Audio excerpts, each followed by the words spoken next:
जय हिंद दोस्तों। तो मैं अगला पार्ट लेकर आया हूँ एसआईपी। इससे पहले मैंने आपको पीपीएफ के बारे में बताया था और ये उसी वीडियो का सेकंड पार्ट जिसमें मैं आपको बताऊंगा एसआईपी के बारे में। तो आइए हम बिना टाइम वेस्ट करे वीडियो शुरू करते हैं और एसआईपी के बारे में हर एक चीज को हम जानते हैं। एसआईपी एक शॉर्ट फॉर्म है, इसका फुल फॉर्म होता है सिस्टमेटिक इन्वेस्टमेंट प्लान। मतलब ऐसा प्लान जिसमें आप सिस्टमेटिक से इन्वेस्टमेंट करने वाले। सिस्टमेटिक का यह मतलब है एक फिक्स्ड अमाउंट होती है, एक फिक्स्ड टाइम पीरियड होता है। मतलब जैसे आपने अगर 5,000 की एसआईपी की है तो हर महीने आपके अकाउंट से 5,000 रुपए डिडक्ट होंगे। आपने अगर क्वार्टरली ऑप्ट किया है तो हर क्वार्टर में आपके अकाउंट से जो भी अमाउंट आप प्री डिसाइड करेंगे वो अमाउंट आपके अकाउंट से डिडक्ट होगा। जैसे एग्जांपल के लिए आपने 1,000 का इन्वेस्टमेंट प्लान चुना है और मंथली चुना है तो हर महीने आपके अकाउंट से 1,000 रुपए डिडक्ट होंगे। एसआईपी म्यूचुअल फंड द्वारा रन किया जाता है। मतलब हम इसे म्यूचुअल फंड में इन्वेस्टमेंट कह सकते हैं कि हमने इन्वेस्टमेंट कहाँ कर रहे हैं, म्यूचुअल फंड में इन्वेस्टमेंट कर रहे हैं। और एसआईपी में जैसे मैंने आपको बताया छोटी अमाउंट भी हो सकती है, छोटे अमाउंट में रेगुलर इन्वेस्टमेंट करते हैं। तो यहाँ इसका मतलब ये हुआ कि हमको कोई एक मुश्त अमाउंट जमा नहीं करना है या इन्वेस्ट नहीं करना है।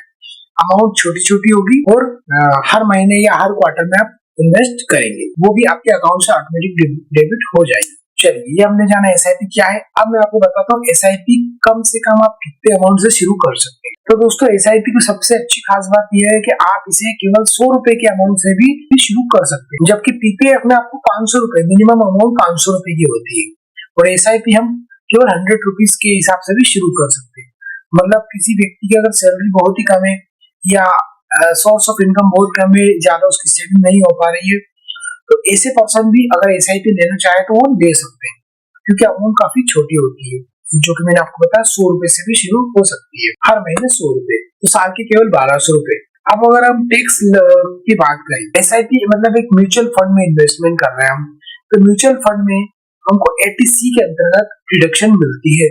जितनी हम अमाउंट जमा करेंगे वो या 1.5 लाख, जो भी दोनों में से कम हो, मतलब मैक्सिमम 1.5 लाख की हमें इसमें छूट मिल सकती है। तो अगर आप कहीं ऐसी स्कीम में सर्च कर रहे हैं जिसमें आप टैक्स की भी सेविंग कर सकें, तो उसके लिए भी ये म्यूचुअल फंड की बहुत अच्छी प्लानिंग है। अब इसी के बाद अगर जुर्माने की हम बात करें, अगर किसी महीने हमारे अकाउंट से एसआईपी का अमाउंट डेबिट नहीं हो सका, मान लीजिए हमारा अकाउंट बैलेंस कम था, हमने 5,000 की एसआईपी ली थी लेकिन हमारा अकाउंट में उस समय 3,000 का बैलेंस था, तो हमारी एसआईपी डिडक्ट नहीं हो पाई। तो उसमें आपको सबसे अच्छा फायदा ये है, जैसे लोन की ईएमआई बाउंस होती है तो हमको पेनल्टी लग जाती है, वैसे इसमें कोई पेनल्टी या कोई चार्ज नहीं लगता। इसमें 3 से 4 दिन का आपको ग्रेस टाइम भी मिलता है। मतलब उस 3 से 4 दिन के अंदर आप पेमेंट की व्यवस्था कर लेंगे तो एसआईपी डिडक्ट हो सकती है, और अगर आप नहीं कर पाए तो पेनल्टी नहीं लगेगी, आपकी एसआईपी रुक जाएगी। और सबसे अच्छी बात ये भी है कि आप नेक्स्ट मंथ मतलब आप जब चाहें तब एसआईपी वापस आपकी कंटिन्यू कर सकेंगे। आइए अब हम जानते हैं एसआईपी वर्क कैसे करता है, मतलब एसआईपी की प्रोसेस क्या होती है। मैं या आप कोई भी अगर हम एसआईपी शुरू करना चाहते हैं तो हमें क्या करना होगा। सबसे पहली चीज हमें अपना गोल सेट करना होता है। शॉर्ट टर्म गेन अर्न करना चाहते हैं या लॉन्ग टर्म, मतलब शॉर्ट टर्म रिटर्न चाहते हैं या लॉन्ग टर्म रिटर्न चाहते हैं।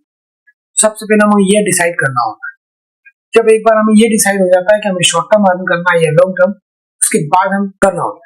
तो उसके बाद या मतलब अगर हमें लॉन्ग टर्म करना है तो हम इक्विटी में इन्वेस्टमेंट करेंगे, और हमें शॉर्ट टर्म करना है तो हम शॉर्ट टर्म या लॉन्ग टर्म के अकॉर्डिंग हम फंड का डिसीजन लेंगे। तो एसआईपी प्रोसेस कैसे आता है, या हमें एसआईपी लेना है तो हमें उसके लिए क्या प्रोसेस करना पड़ेगी, दोनों एक ही बात है। तो इसमें सबसे पहले हमको ये देखना पड़ेगा, हमें म्यूचुअल फंड की रिसर्च करना पड़ेगी कि कौन सा म्यूचुअल फंड हमारी जरूरतों के हिसाब से, कौन सा म्यूचुअल फंड हमारी जरूरत को पूरा कर सकता है, जैसे इक्विटी या डेब्ट या हाइब्रिड। फिर आप इस चीज के लिए आपको टूल का इस्तेमाल करना होगा फंड कंपैरिजन के लिए, क्योंकि आप खुद से तो डिसाइड कर नहीं पाएंगे कौन सा फंड आपके लिए ठीक है।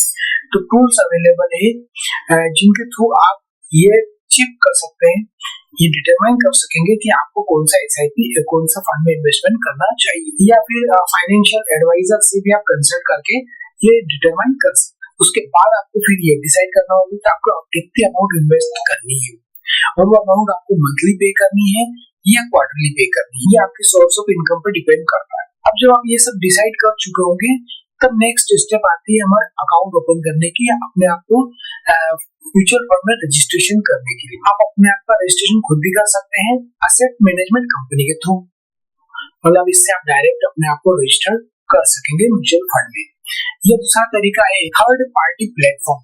कुछ प्लेटफॉर्म अवेलेबल है जैसे ग्रो, ज़ीरोधा, पेटीएम मनी और फंड्स इंडिया, मतलब ये थर्ड पार्टी प्लेटफॉर्म है, इनके थ्रू भी आप अपने आप को रजिस्ट्रेशन कर सकते हैं एसआईपी के लिए। तीसरा तरीका है बैंक या ब्रोकर के थ्रू। ये आपकी दूसरी स्टेप हो गई, मतलब इसमें आपने अपने आप को रजिस्ट्रेशन कर लिया।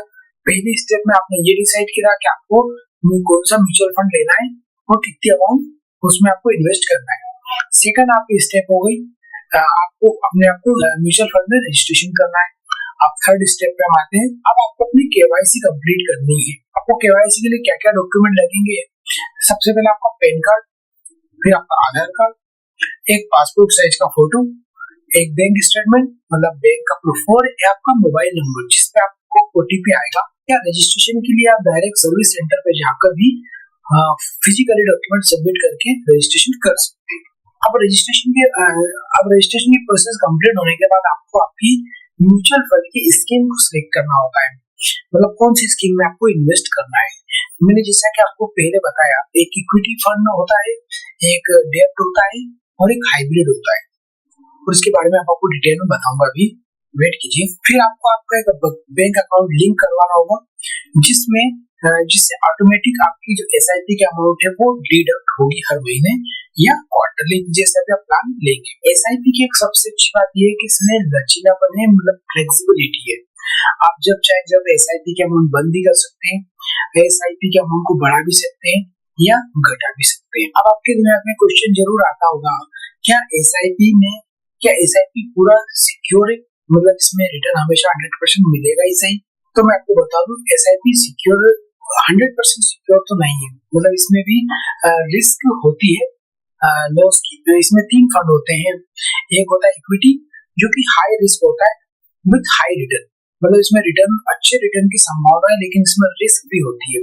दूसरा होता है डेब्ट फंड, मतलब ये फंड इसमें रिटर्न कम मिलता है मगर इसमें रिस्क भी कम होती है। और तीसरे टाइप का होता है हाइब्रिड फंड, मतलब ये दोनों का मिला जुला ग्रुप होता है, इसमें इक्विटी भी होता है और डेब्ट दोनों में हम इन्वेस्ट करते हैं। जैसे एग्जांपल हम लेते हैं, हमने 10,000 रुपए हर महीने इन्वेस्ट करने का प्लान किया, तो हमने 10,000 रुपए अगर फुल इक्विटी में डाले, ये सोच कर कि हमको या तो अच्छा रिटर्न मिलेगा या भले लॉस हो जाए, मगर हम तो इक्विटी में डालेंगे, तो यहाँ पर आपका पैसा रिस्क में भी है, या तो हो सकता है आपको अच्छा रिटर्न मिल जाए या आपका नेगेटिव रिटर्न मतलब लॉस हो जाए।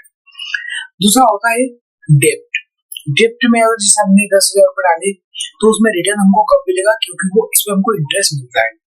तो अगर मार्केट में इंटरेस्ट का रेट डाउन गया तो इसमें थोड़ा सा कुछ लॉस होगा, एकदम इतना लॉस नहीं होगा। वहीं अगर हम हाइब्रिड में पैसा डालते हैं, मतलब थोड़ा पैसा इक्विटी में और थोड़ा पैसा हम डेब्ट में, जैसे 10,000 की अमाउंट को हमने 6,000 रुपए हमने डेब्ट में डाल दिए और 4,000 रुपए हमने इक्विटी में डाल दिए, तो डेब्ट से हमको फिक्स्ड इनकम हो जाएगी, मतलब 6,000 की इन्वेस्टमेंट से फिक्स्ड इनकम आएगी, जबकि 4,000 हमारा रिस्क में रहेगा। तो इससे दोनों का कॉम्बिनेशन बना रहेगा, इससे आपको ज्यादा लॉस भी नहीं होगा। नीचे मैंने एक एसआईपी का उदाहरण लिया है, जैसे आपने डिसाइड किया 10,000 रुपए हर महीने, तो हमने 6 महीने का एग्जाम्पल बनाया है। अब एसआईपी में आपके अकाउंट से ऑटोमेटिक 10,000 रुपए डिडक्ट हो रहे हैं, तो यहाँ पर 10,000 रुपए की 100 यूनिट परचेस होगी, पर यूनिट रेट 100 रुपए। नेक्स्ट मंथ अगर यूनिट का रेट बढ़ गया तो ऑटोमेटिक आप 10,000 में केवल 90.91 यूनिट परचेस कर सकेंगे। ये प्रोसेस ऑटोमेटिक चलती रहेगी, आप इन्वेस्टमेंट करते जाएंगे, आपका अमाउंट डिडक्ट होगा और आपकी यूनिट मार्केट रेट के हिसाब से कम या ज्यादा हो सकती है। जैसे तीसरे मंथ में रेट और बढ़ गया तो यूनिट कम हो जाएगी, यूनिट 83.33 हो गई, वही रेट 115 हो गया, मतलब थोड़ा सा पहले से घट गया, तो यहाँ पर आपको यूनिट थोड़ी सी बढ़ गई, 86.96 हो गई। इस प्रकार हर महीने आपकी यूनिट ऑटोमेटिक माइनस या प्लस होगी। उम्मीद है आपको वीडियो अच्छा लगा होगा।